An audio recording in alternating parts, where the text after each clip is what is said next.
Motion of connected block over a pulley. अब बताओ इसमें टेंशन क्या होगा और एक्सीलरेशन बताओ। टेंशन और एक्सीलरेशन तुम लोग को बताना है। टेंशन क्या होगा, चलो m1 बड़ा है m2 से, ठीक है। m1 कंडीशन दिया हुआ है कि m1 बड़ा है m2 से, तो ये किधर जाएगा, ये पुल्ली कैसे जाएगा, नीचे की तरफ जाएगा। m1 जब नीचे जाएगा तो इसमें रस्सी लटका हुआ है, इसके पीछे तो लटका हुआ है कुछ, तो वो अपोज करेगा कि नहीं। तो यहाँ पे क्या फोर्स लगेगा बताओ, यहाँ पे क्या फोर्स लगाएंगे, m1g, m1g लगेगा। तो ऊपर क्या है, इसको रोकने के लिए अपोजिट में इसके टेंशन है ना। तो फर्स्ट इक्वेशन मेरा क्या हो जाएगा, m1g, क्योंकि नीचे जा रहा है, तो जब m1 बड़ा है तो ये नीचे जाएगा और ये ऊपर जाएगा। मान लेते हैं एक्सीलरेशन a से नीचे जाएगा तो एक्सीलरेशन a से ऊपर जाएगा ये, क्योंकि एक ही रस्सी में लटका हुआ है ना दोनों। तो जितना से ये नीचे जाएगा उतना ही से वो ऊपर आएगा। m1g minus T is equal to क्या हो जाएगा,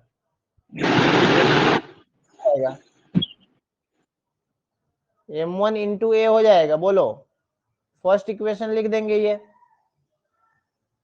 ये इक्वेशन सबको समझ में आया। अब देखो m2 के लिए अगर लिखते हैं, m2 के लिए ध्यान देना, ये नीचे जा रहा है एक्सीलरेशन a से। अब m2 क्या हो रहा है, m2 को टेंशन खींचेगा ना, क्योंकि टेंशन ऊपर में है, तो टेंशन खींचेगा इसको, और ये अपोज किससे करेगा, m2g से अपोज करेगा, m2g से अपोज करेगा।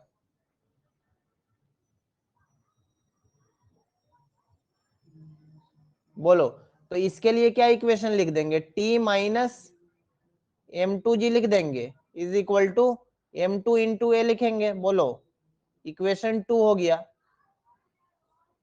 अब दो इक्वेशन मिल गया मेरे पास। अब यहाँ पे दो इक्वेशन है और दो वेरिएबल है, t और a है। अब निकाल के बताओ a और t का वैल्यू क्या होगा।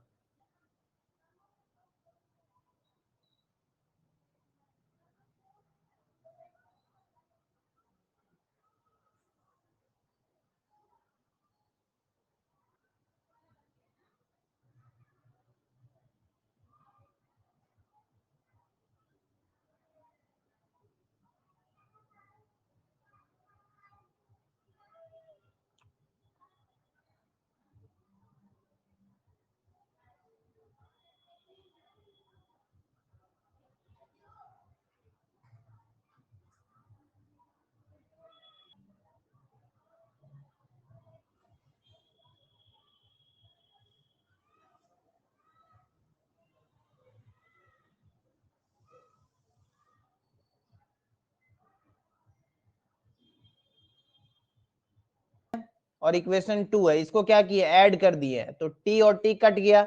अब देखो यहाँ g और g है, तो एक में माइनस है तो माइनस m2 लिखे और प्लस और g कॉमन कर लिए, तो m1 माइनस m2 इंटू जी हो गया। यहाँ देखो a दोनों में कॉमन है तो a यहाँ लिखे m1 प्लस m2 हो जाएगा, क्योंकि दोनों में प्लस है। तो a इज इक्वल टू क्या लिख दिए, इसमें डिवाइड कर दिए m1 प्लस m2 को, तो a का वैल्यू आ गया। अब देखो इक्वेशन 2 में या 1 में रख दो, टेंशन का वैल्यू निकाले, तो हम 2 में रख दिए हैं। तो m2a यहाँ लिखे और माइनस m2g था ना, उसको प्लस में कर दिए और a का वैल्यू रख दिए यहाँ पे। अब जब रखे यहाँ पे तो देखो m2 m1 हो जाएगा यहाँ पे मल्टीप्लाई, और यहाँ पे देखो m2 m2 का स्क्वायर माइनस के साथ, और g दोनों में है, देखो यहाँ भी g है यहाँ भी g है, तो पूरे तरफ g कॉम। अब यहाँ नीचे में लाएंगे तो ये क्या ऊपर में जाके मल्टीप्लाई होगा, तो यहाँ से देखो m1 m2 हो जाएगा, तो m1 m2 हो जाएगा। यहाँ से प्लस में है m2 का स्क्वायर, तो देखो यहाँ माइनस वाला m2 का स्क्वायर प्लस वाला m2 का स्क्वायर कैंसिल हो जाएगा। तो यहाँ क्या बचा, m1 m2 m1 m2, तो दो m1 m2 है इंटू जी है divided by m1 plus m2, T का वैल्यू। समझ में आया। और मान लो कि m2 प्लस m3 जो है, मास दोनों का जोड़ वो m1 से ज्यादा हो रहा है, तो पुल्ली तो इधर जाएगा ना, तो एक्सेलरेशन इसके डायरेक्शन में जाएगा ना, और तो ये ऊपर उठ जाएगा, यही ना होगा। तो यहाँ पे टेंशन निकालो, टेंशन कितना आएगा, यहाँ पे टेंशन क्या क्या आएगा, टेंशन निकालो और एक्सेलरेशन बताओ क्या होगा, ये दोनों निकाल के बताना है। इसको मानो T2, तो T2 क्या होगा, इस ये भी T2 होगा, जब ये है तो ऐसे है तो ये भी T2 हो जाएगा ना, होगा या नहीं। लेकिन यहाँ पे देखो चेंज हुआ कि नहीं रस्सी, इस वजह से T1, तो इसको मान लो T3। अब डायरेक्ट लिखो तो T3 क्या हो जाएगा, T3 जो होगा तुम्हारा 2T2 के इक्वल हो जाएगा कि नहीं, बोलो ये बात समझ में आ रहा है। T3 जो है डबल है किसके, 2T2 के, बोलो।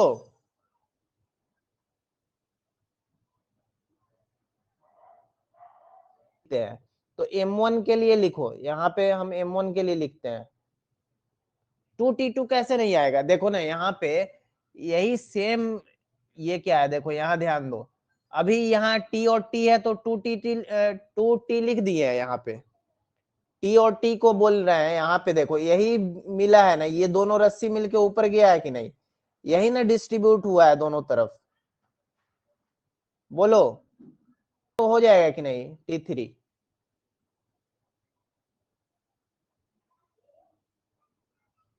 क्या, अब देखो, अब M1 के लिए देखो, M1 के लिए अब अलग अलग लिखते हैं, सबके लिए लिखते हैं, M1 के लिए लिखेंगे तो क्या हो जाएगा, M1 का देखो ध्यान देना, M1 के लिए T2 क्या ऊपर में है, और T2 इसको खींच रहा है ऊपर की तरफ, और M1G इसको नीचे में लग रहा है, तो यहां से एक इक्वेशन लिख देंगे, T2 minus M1G is equal to M1 into a, equation number 1 लिख देते हैं, ठीक है।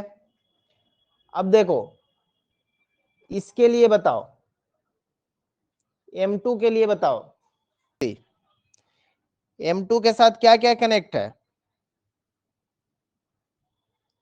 M2 कहाँ जा रहा है, नीचे की तरफ जा रहा है या नहीं, नीचे की तरफ जा रहा है कि नहीं, M2 नीचे जा रहा है, तो इसमें क्या क्या लगा है, देखो नीचे जा रहा है तो ये टेंशन तो इसको क्या करेगा, ऊपर की तरफ खींचेगा, तो T2 ऊपर लगा, इसमें नीचे जा रहा है तो, और यहाँ पे टेंशन T1 नीचे में है, और M2G भी तो नीचे में है, देखो ना इससे रस्सी भी तो लटका हुआ है, समझ में आ रहा है क्या, बोलो। तो इसको हम क्या लिखेंगे, नीचे जा रहा है ना, तो नीचे जा रहा है तो क्या होगा, T1 plus M2G, T1 plus M2G, अब माइनस क्या होगा T2, और टोटल इसका क्या वैल्यू देगा, M2 इंटू एक्सलेशन, इक्वेशन 2 लिख दिए, बोलो है ना, ये जब पूरा जाएगा तो नीचे जाएगा, ये भी M3 नीचे जा रहा है, तो बताओ जल्दी यहाँ पे क्या लगाएंगे, यहाँ पे क्या लगाएंगे, कौन सा फोर्स लगेगा यहाँ पे, M3G, चलो M3G, और ऊपर क्या हो जाएगा T1, ऊपर में T1 है, तो M3G माइनस T1 हो जाएगा ना, M3G माइनस T1 हो जाएगा है, T2 कैसे ऊपर में होगा, अरे जब वहां पे रस्सी चेंज ना हो गया, यहाँ पे देखो ना, ये T2 है पूरा, ये यहाँ पे चेंज हो गया, M2 से दूसरा रोप न लग गया, दूसरा स्ट्रिंग लग गया ना, तो यहाँ T1 हो जाएगा ना, is equal to M3 into a हो जाएगा, इक्वेशन 3 आ गया, वेरिएबल भी तुम्हारे पास कितना है, 3 है वेरिएबल, इक्वेशन भी 3 है, वेरिएबल भी 3 है, मतलब वेरिएबल भी 3 है, तो अब निकालो ए का वैल्यू, T1 का वैल्यू, T2 का वैल्यू निकाल के बताओ जल्दी, देंगे एक्सलेशन, हम सोचेंगे नहीं लिख देंगे, क्यों नहीं सोचेंगे, क्योंकि हम देख लेंगे कि दो मेरा मतलब जो नीचे जा रहा है उसको जोड़ देंगे, नीचे कितना जा रहा है, M1 plus M2 plus M3 जा रहा है, और जो ऊपर जा रहा है उसको घटा देंगे, ठीक है, और उसके में मल्टीप्लाई कर देंगे G से, और डिवाइड कर देंगे टोटल मास को, डायरेक्ट एक्सलेशन आ गया, इसको निकालने का कोई जरूरत ही नहीं होता है, ठीक है, जो नीचे जा रहा है उसमें से घटेगा ना जो ऊपर आ रहा है, क्योंकि भारी कौन है, नीचे वाला है ना, तब तो नीचे जा रहा है वो। तो नीचे दो चीज जा रहा है, तो m2 प्लस m3 माइनस क्या होगा, जो ऊपर जा रहा है, तो ऊपर क्या जा रहा है, m1 जा रहा है। अब जब इसमें सॉल्व करोगे, अब अगर एक्सेलरेशन का वैल्यू रख दो यहाँ पे, t1 a का वैल्यू रखोगे तो t1 यहां से तुम्हारा मिल जाएगा। t1 क्या मिलेगा, इक्वेशन लिखने का कोई जरूरत ही नहीं था, मतलब एक दो इक्वेशन लिखते तो चल जाता। एज सॉल्व भी करोगे तो आ जाएगा, लेकिन हम डायरेक्ट बता देते हैं। t1 का वैल्यू तुम्हारा क्या आ जाएगा, m3 into g divided by, solve करना तो आ जाएगा, कोई दिक्कत नहीं है, m1 plus m2 plus m3।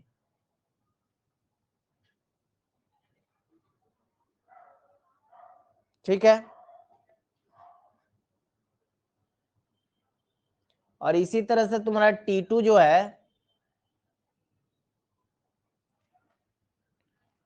T2 तुम्हारा आएगा 2m1, और इसके साथ क्या है, इसके साथ तो ये भी है ना टोटल, तो m2 प्लस m3 मल्टीप्लाई में हो जाएगा जोड़कर, और g से मल्टीप्लाई करना है यहाँ, और divided by m1 plus m2 plus m3। अब तुमसे हम पूछे कि T3 बताओ, तो T3 क्या हो जाएगा, 4 हो जाएगा, 4 क्योंकि इससे गुना हो जाएगा ना, तो यहाँ 2 है तो 2 से गुना होके क्या हो जाएगा, 4m1 into m1 plus m2 m3 into g divided by m1 plus m2 plus m3। Solve कर लेना है एक बार,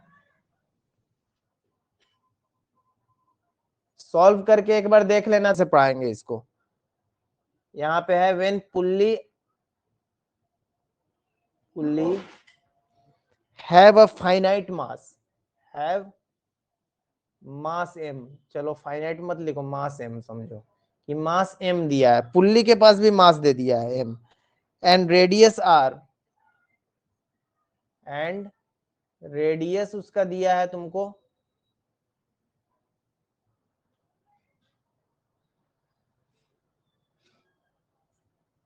segment of strings are different, और ये पुल्ली का मास दे दिया है, इसका मास m दे दिया है, और रेडियस इसका r दे दिया है, मान लो रेडियस r है, और यहाँ पे लटका दिया गया है मास m1, और यहाँ पे है मास m2, मास m2।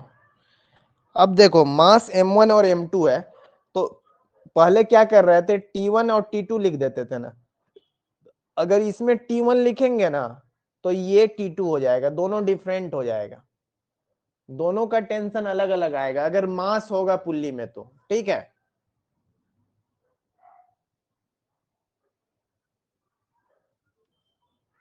टेंशन बताओ और एक्सेलरेशन बताओ जल्दी।